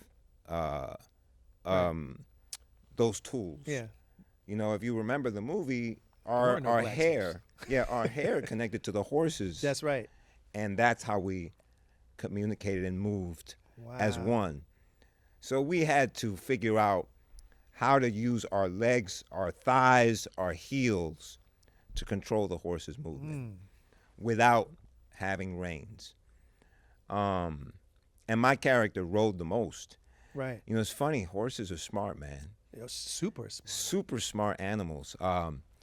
It got to the point where, so we were shooting it inside of a big, huge soundstage down in Playa Vista, where Howard Hughes built the Spruce Goose. Okay. That's where we shot Avatar 1, Wow. the OG. Yeah. And, which was crazy because, the Spruce Goose, I think, fell in flames and blew up. Right. So we were hoping that wouldn't happen with the movie. But, yeah, so at that time, technology was so early that I used to have to kick the horse, go into a full counter, and stop him with my legs, like a foot from where the end of the stage was. If he stepped 1 foot over this piece of tape that was the end of our world, it would knock down the computers for the next 3 hours. Wow. And I got good at that. And I'm riding this horse at full speed while flinging arrows and yelling in Na'vi. Sheesh. Yeah. And the horses, it got to a point where we couldn't say action. Or, it's always and Right, action. right. We had to come up with different words every day because the horses, the minute they would hear, They would know. and they would take off running. Crazy. So we would have to come up with Basquiat, Purple Rain. You know what I'm saying? Right. Because I knew Purple Rain was action and Right. Basquiat was and. Right. But the horse didn't. Got you. Just to be able to, Yeah. me control the horse versus the horse control Yeah. me. Yeah. Yeah. But yeah, those were little things that we learned as we were doing the film. And That's amazing. and we also did Shaolin martial arts training. Right.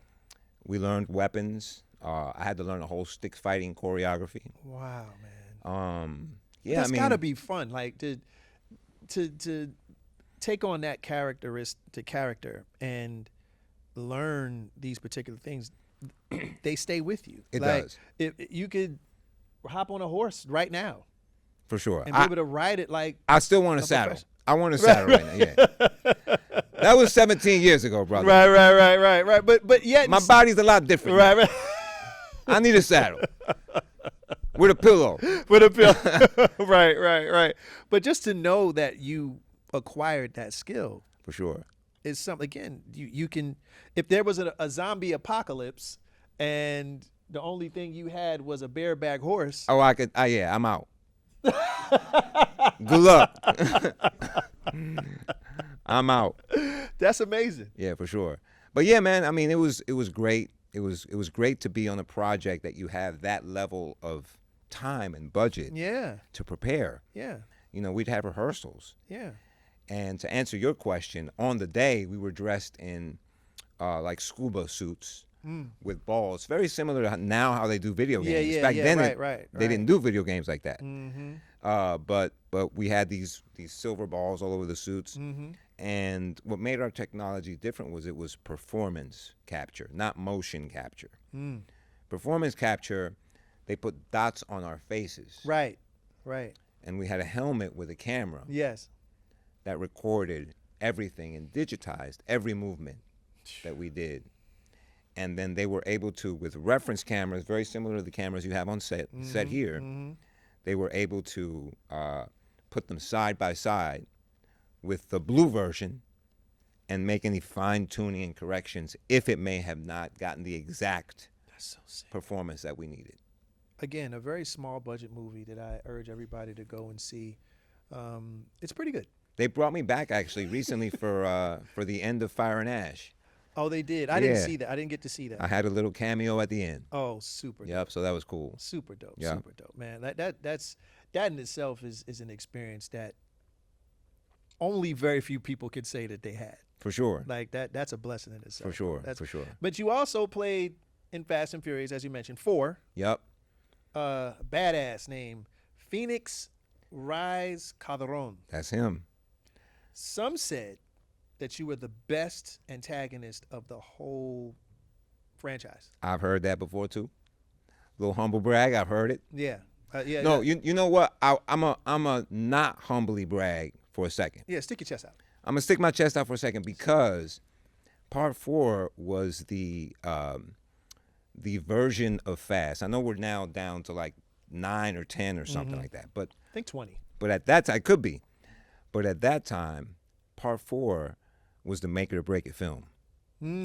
Had Part 4 failed, that was going to be the end of the franchise. Interesting. Yeah, they were not going to proceed. They went from that to Too Fast, Too Furious, and then to Tokyo Drift. Right. And it was kind of losing the what it started off as.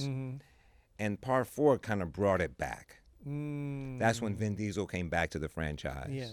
And it was him and Paul Walker again as a two-hander. Yeah. And, they brought me in to play the heavy, the villain. Yeah. And so that had to work. You murdered that scene. Thank you, bro. You murdered that role, rather. Thank you. Because, again, as we all know, if anybody's seen any Fast and Furious movies, especially lately, it can get a little crazy. Like, a little sensationalized. They're in space. They're in space. They're like deep sea diving with, Listen, I love Camaro. that. Yeah, but I love that. I love that franchise, and I'm gonna tell you why I love that franchise, because they listen to their audience. Yeah. I have not seen a franchise that big keep such close tabs on what their audience likes and dislikes and wants to see. Right. I'm gonna give you an example. Okay. In Part 4, my character killed Letty. Michelle Rodriguez, he killed Michelle Rodriguez. But because they had their finger on the pulse with their audience, they knew that they were going to lose a humongous portion of their audience. Yeah. Sure. With that death. Yeah. And guess what they did? They brought her back her to life ass in back. Part 5. Yep, Part 5. And guess what they did? They hired me back so we could shoot another scene to bring her back to life. Got it. So I got another check. Yeah, right. Thank you, Fast family. I love y'all.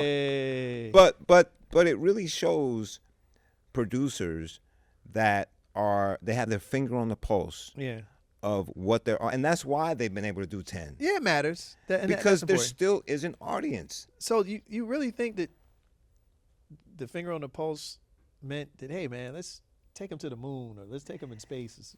Shawn, listen. These guys still have a worldwide and audience. I love the franchise. Shout out to Ludacris and Tyrese and everybody. For sure. It's fantastic. But I'm gonna tell you, in defense of that, now I'm gonna clown them. Because there were moments I was like, I'm gonna clown them, but I still respect the fact that no matter how crazy they go, they still have ridiculous opening weekends. Yeah, they do. And they still have an audience. It's a franchise. And wherever you go in the world, when they open, those theaters are packed. Listen, those moments are for us to criticize. They know that too. For sure. They know this is ridiculous. They're doing it with a wink. Yeah, they're doing it with a wink. They know this is ridiculous. For sure. So, but they also know, just like you said, they have their finger on the pulse of the audience. They know what they want, and again, they're successful every time they come out. So and like they're also victims of their own success. Yeah. Because if they got away with one thing, now they got to go above and beyond that. Exactly. In the next one. So I'm waiting for Iron Man to show up. Right, for sure. Okay. Oh, for sure. Or Vin dressed in Groot. outfit. Oh, Groot. Yeah. Anything can happen. They're universal, so Right. right. That's crazy. Well, yeah, you killed that role, and boy, they do you dirty on the death scene. Yeah, for sure. For sure.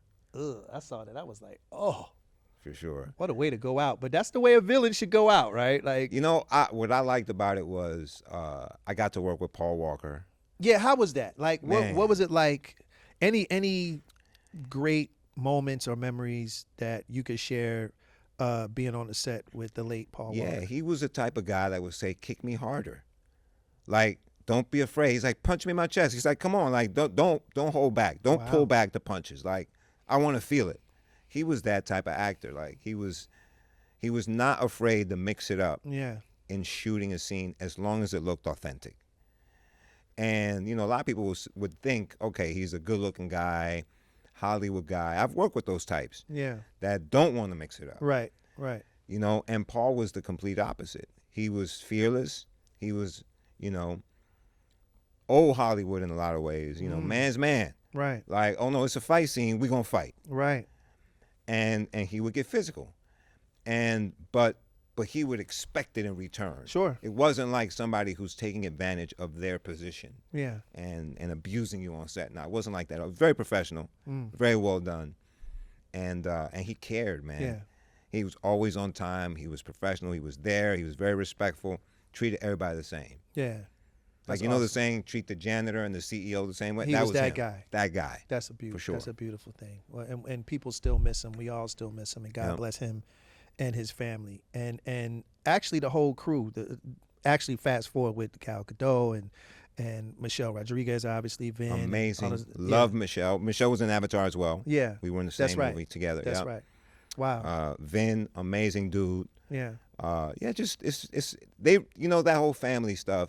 It's funny because it's become like a meme. Yeah. But they really mean that shit. They are a family, and they treat you like family. You know, and they really do subscribe to the culture Yeah. that Fast is on in the property. They subscribe to it as a production as well. It's almost like being on a franchise basketball team. Like, Yeah. you guys experience things together on that set that no one else has. So it creates a organic bond. For sure. Like, For sure. it's almost like being in a group. Like, Yeah. they know each other like no one else does For sure. because of what they had to go through and the success that they've experienced together. Right. You know, so yeah, that makes a lot of sense. Again, just knowing who you are as not just a actor, but as a person. Mm-hmm. You being very perceptive on the history of Cubans in particular and Latino people. There's a quote that you said. And again, I don't want to get back into it, but I just love this quote that you said. It was in another interview, and you said, "We get caught up in where the ship dropped us off Mm-hmm. instead of where they picked us up." Right. That's heavy because that really dispels a lot of the stereotypes and the conditions that we were placed under when you really look at it that way. Right. When you see, and this is, I think this urges also people, this conversation, to get out more. Visit Cuba if you can. Visit the DR if you can. Haiti. Visit Haiti if you can. The stereotype that we kind of touched on is not that at all in those particular countries. Puerto Rico, Mm-hmm. like, you see fair skin Yep. and you see people that as dark as me Yes, sir. In the same family. in the same family. The same family. Yeah. That alone, that image Mhm. alone dispels so much that has not been recognized enough Mm-hmm. of what the quote unquote Latino community is. Mm-hmm. And we've been put, a certain image in front of the screen for Correct. a particular reason. And they also participate in that. You know, if you go to Latin countries and you turn on the TV set, you're not going to see many Latins that look like you and I. on their novellas or their news stations. So they have work to do too. You know, I'm not above reminding, for sake of this conversation, I'll say Latin America, but that there's work to do, because when you are actually out in the streets and in the neighborhoods, you see all shapes, all sizes, all colors, all hues, all hair textures. But when you turn on their media, you don't necessarily see that same diversity. This is my deep cut question. Yes. If someone was maybe not my only one, but this is definitely one of them. If someone watched your entire life story one day as a film, not the fame, not the red carpets, not the all the success, what do you think the central message of that movie would be? Man. I would hope that it would be passion. Everything that I originate, that I create, I'm passionate about. And I try my best to infuse that passion and share it with castmates or business partners, in whatever it is that we're working on. I feel like everybody has a superpower, and one superpower that God definitely gave me was the ability to motivate and to inspire those around me. And so I take that very seriously. Like, to me, come to me when you're down. I mean it. Yeah. Come to me when you're down, and let's have a conversation. And let's see if we can find a way. All we need is one. Yeah. We don't need 10 ways. But if we can find a way to spark just a little bit of light, a little bit of passion, a little bit of energy behind the way out, then there's hope. Yeah. Right? Yeah. And 100%. so in a tribe, you know, you need to have different role players. Yep. And so if I were to be a member of, let's say, your tribe, you could count on me to be that guy that when we need to fire people up or pick somebody up from the dumps, send them to Laz. Let's sit down and talk about it. Let's figure this thing out. No, that's failure is not an option. Yeah. You giving up is not an option. You staying down is not an option. Stay down now. Get your breath. Rest. Get it out. When you're ready, we standing up. And that's a theme of my life that I've had since childhood, man. I've always been that guy. You know, I've befriended the quote unquote nerds, the people that may not have had friends in school. I always sought them out. Shout out to the degenerates. Those Word. are folks too. I mean, everybody, like the outcasts. I've always been able to be a bridge between them and the cool folks. Sure. Because I was accepted in both communities. Yeah. And that extended through Howard. You know, my dorm room would be wild, bro. Like, I'd have the wildest cats, like, coming to visit. And people that weren't even students at Howard, just cats I meet on the street. Right. Would be my boys. Yeah. Come hang out. Wild. What people would normally say something's wrong with them. Yeah. To me, they were fun. They were cool. Yeah. They had there was something in There them was that something was there. Yeah. That made them special. for sure. And Yeah, I just believe that everybody has greatness. You know, sometimes you just need a little help Yeah, finding it. yeah. I dig that. Yeah.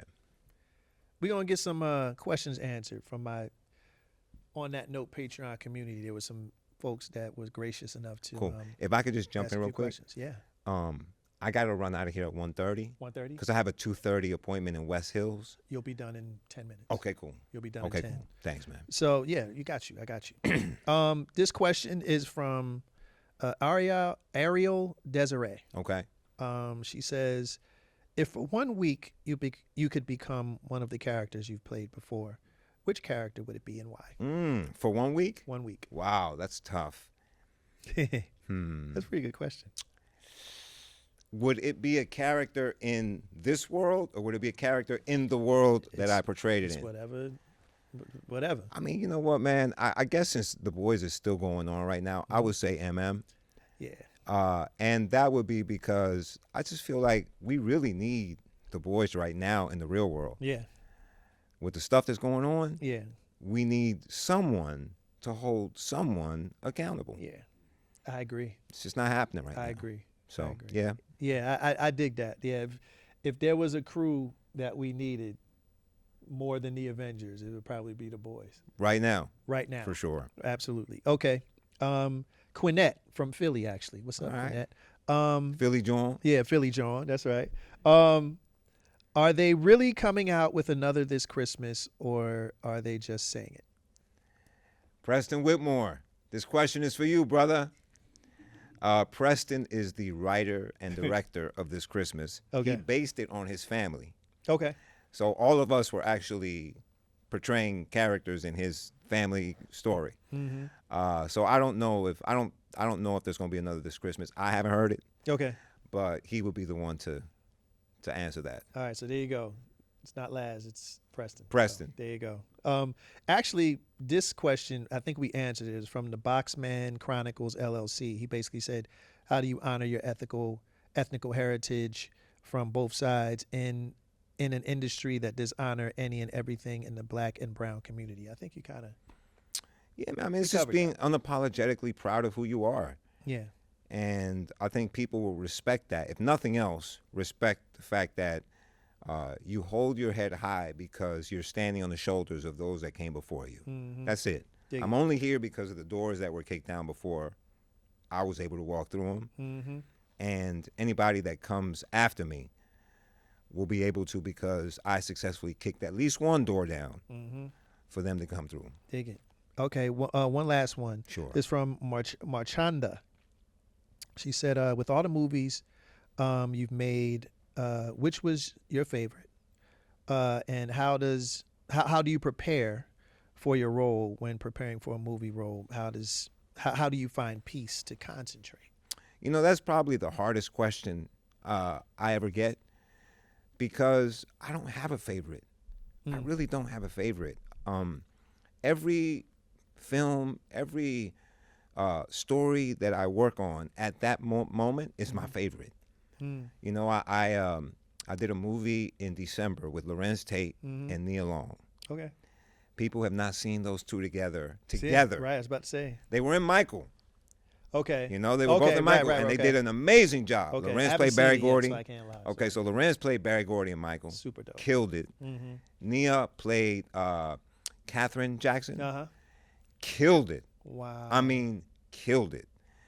And, you know, now I feel like I'm glad I didn't see this movie before we worked together because I would have been even more starstruck. Right. You know, it's my first time working with both of them. Okay. After being fans of theirs. Right. You know, forever. But Crazy. this movie is a Netflix film. I believe it's going to come out towards the end of the year. Okay. And I shot that right after I wrapped The Boys. I love The Boys, but when I got on this project, that became my favorite. I love the character. Completely different from MM. I'm talking about night and day. Night and day. Wow. This dude is wild, man. Okay. Wild dude. What's the name of the movie? Don't Ever Wonder. Don't Ever Wonder. Maxwell is an executive producer. Okay. Oh, wow. Yeah. And his music is the Okay. theme. Okay. Don't ever The wonder, yeah. So Yeah, his okay, music okay. is the backdrop. Yeah. He's to the film. Super. His catalog actually is a bunch of Maxwell songs in there. Super dope. Yeah, that for sure. Sounds funky. For sure. Shout out And to I Maxwell. believe he's in the movie too. Oh, dope. Yeah. Dope. Shout out to Maxwell. You got to come sit on the couch. There you go. Maxwell, and have this conversation. Let's about go, this baby. I movie. set it up for you. I set the pick. Yeah, let's go. Let's go. Okay. All right. Last question. Yes. Well, it's a two-parter. What's your favorite restaurant? That's a tough one. So the thing is I run the gamut, man. I love burgers. Okay. I love pizza. I love cheesesteaks. What's the joint? I love cheesesteaks. Yeah. What's the joint? I can't remember the joint I used to go to in Philly back in the day. There's a few of them. I went to a lot of them in the hood. What's the joint that had the gremlin? Ishkabibbles. Ishkabibbles. Ishkabibbles. I was a Ishkabibble. Yeah. That's Shout out probably to more Ishkabibbles. for tourists, but It's still good. it was delicious. It's it was still delicious. good. Yeah, Chicken it's cheese just- steak. Yeah. But yeah, I love like tacos. I love like street food. But then I also love like, very high end, very curated. Give me a sit-down place that you like to go to. Sit-down place. Okay, give me one. Because you got to sit down for this next part of the question. All right. You gotta be seated. For the sake of argument now, and not keep you waiting, I'm gonna say Nobu. Nobu, I'm telling you, that's been mentioned so many times Really? in this podcast. And we know the good people in Nobu, actually. They take good care of the Stockman family. So All thank right. you very much. There you go. But yeah, Nobu is, if you guys want to talk to be a sponsor, let's have a conversation. I think they should. Why Yeah. not? We talk about, almost every guest talks about Nobu. It's so good. Yeah. You know how they say it's sure to be good food. Yes. Yeah. It's 100%. yeah. It's a no-brainer. Yeah, it really is. Right. Okay, cool. So you're at Nobu. Let's pick Malibu. You're in the Malibu one, and you're sitting, enjoying the view of the Nice ocean view. and everything. Nice view. You're having some Jadori chicken and that whole thing. Sure. Just had some edamame, the whole thing, and you look at the entrance of the place, and in walks a younger version of yourself. He's been looking for you. He's been trying to find some jewels of wisdom, some understanding of the man that he's going to become. So he sits down next to you, takes a piece of your whitefish Ternito, and he's just staring at you. Right. He wants to know some things. What would the older Laz say to the younger? I think I would say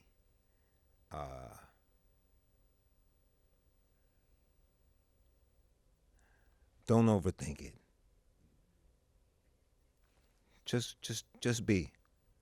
Don't overthink it. I think I've spent a lot of time strategizing moves. I've tried to play my life like a chessboard, like a chess game. And while there is a part of life that you do have to be strategic, you also have to be able to, as I mentioned earlier, enjoy the journey.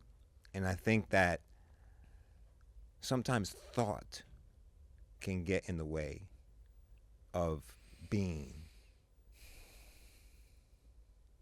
I don't know if I'm being clear. No, you're clear. You're clear. But you can be someplace, and if your mind isn't there, Yeah. if your mind is thinking about the next move, Yeah. you're not enjoying. We can be in our own way sometimes. There was a time in my life where I felt like I was not successful. And this is while I'm on a film set. If I don't have the next 2 movies lined up when I wrap this one. That was what I truly believed. I didn't understand why actors celebrated when they booked roles. I was like, we're supposed to book roles. Like, that's our job, is to book roles. Why are you celebrating that? Like, that's not a celebration. The celebration is if you win the Oscar or if it's a big opening weekend, but just merely booking a role. Why are you celebrating? I did not understand how to enjoy every victory. It took me a while to get there. There was an element of fear that I felt that if I celebrated booking a role, I would be somehow telling myself that that was a big accomplishment, that I am not worthy of, that I defied some type of, expectation that should be a norm for me. I'm supposed to book these roles. And while it did fuel me, and I think that's why I've worked as much as I have, because I expected the book. That's what I felt like I was supposed to do. Right. At the same time, it stole joy from the accomplishment of what I was doing. Did that make any sense? It does. And so I would just tell him, man, like, bruh, it's going to go by fast. It's going to go by.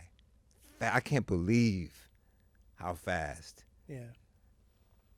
my career has gone. Yeah. And now I enjoy it. Yeah. Now I take vacations. Yeah. Now I celebrate Yeah. a victory or the And boys. that's okay. Yeah, it's okay to celebrate. That's okay. It doesn't take away from anything. No. You're allowed to be happy and pat yourself on the back and be like, I did that. Yeah. I did that. And That's a word. and just enjoy the moment. Enjoy every moment. Yeah. Because it really is a blessing. It is. You never want to feel entitled. Yeah. You want to always remember that you're so blessed. It's a privilege. It's a privilege, man. It's a privilege. Would the younger version of yourself be proud of the older? Oh, for sure. 1,000%. 1,000%. The younger version would definitely be prouder. It's the older version that's still feeling like there's more to accomplish. Yeah. I don't think that ever goes away. Right? It doesn't go away, man. It does not go away, man. That fire, that fuel, that hunger, that I really don't feel like I've reached the top yet. And I don't feel like I have played my best character yet. I don't feel like I've had my best performance yet. Yeah. And I feel like I still got more in me. Yeah. I think we're both cursed with that. Right? That's something that The workaholic has gone nowhere. Yeah. Well, I hope it doesn't, because it obviously brings out the best in you, and we're blessed to witness it. Thank you, brother. So, again, guys, ladies and gentlemen, what a nice conversation. Can y'all please give it up for Mr. Laz Alonso? Thank you. Appreciate it. Thank you for having me, man. Brother. This is such an honor. Brother.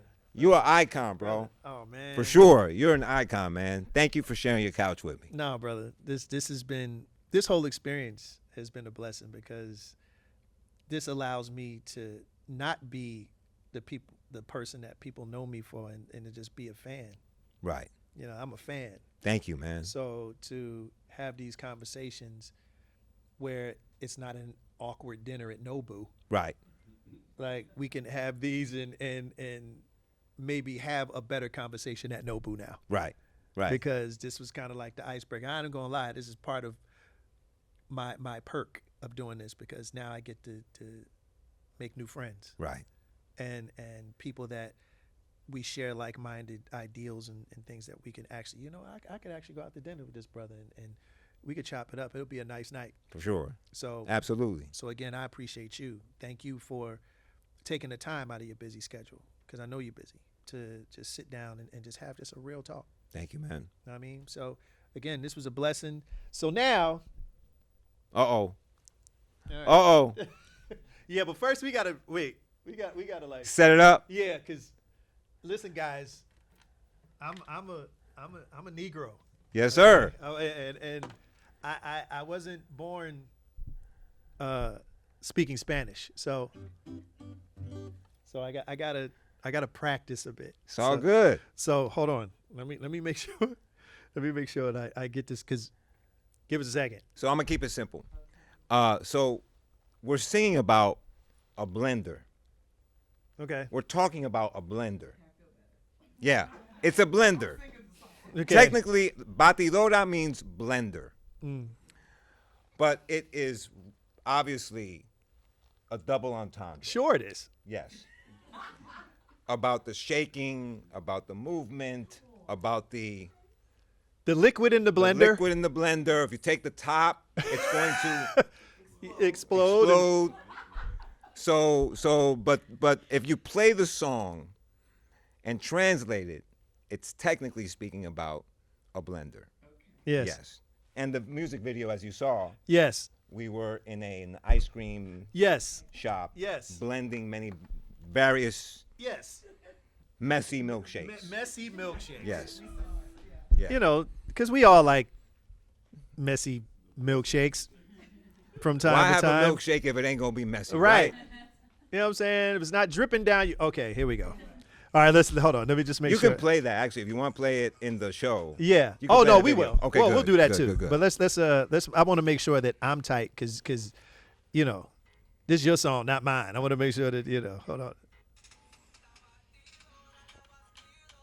No está contigo nace sola la batidora, le quita el tempa Se moja sola.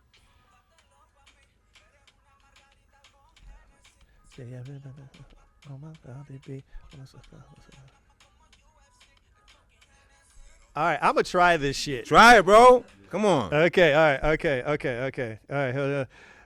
Make la pa mí. Era una margarita con Hennessy. Siempre te lo pongo más como Cardi B. O nos fallamos en la cama como UFC. Right? Yes, that's it. Okay. I'm gonna read it though. Bruh, you already. I'm not fucking this up. You killing it. All right. Let's hopefully this will go. So let's see. All right.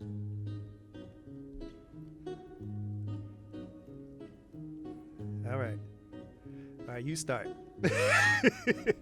La batidora, le quita la tapa y se moja sola. La batidora, le quita la tapa Here y we se go. moja sola. La batidora, no está contigo, no hace sola. La batidora, le quita el tiempo, se moja sola. Mezcala, siempre te lo pongo guapo, Cardi B. Nos formamos en la cama como UFC, the fucking UFC. Hey. Well, we're gonna do it one more time. Here we go. We're gonna do it one more time. Just for me. Here we go. I'm gonna try to get it right. There we go. Mezcal claro mi. Oh, it stopped. All right, here we're gonna do it. Bring it back.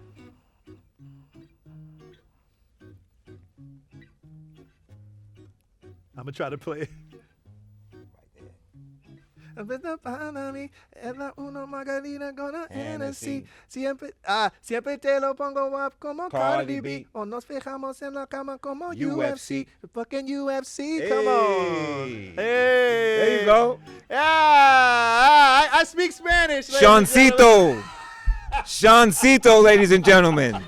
Ladies and gentlemen, give it up for Mr. Laz Alonso. Nice. Thank y'all so much. Make sure you guys subscribe and do all that, social media stuff. And make sure you join the On That Note Patreon community. It's, yes. You can hang out. You can hang out with some good people, and, you'll see some exclusive footage, some exclusive interviews, and probably some exclusive stuff with this particular conversation as well. Yes, sir. So make sure y'all check it out. I love y'all. Laz Alonso, we love you. We'll see you soon. Y'all take care. Hey, y'all. Thank you so very much. Make sure you guys like, comment, and subscribe, all right? Our Patreon page is up, and if you like this video, we got a couple more for you to watch too.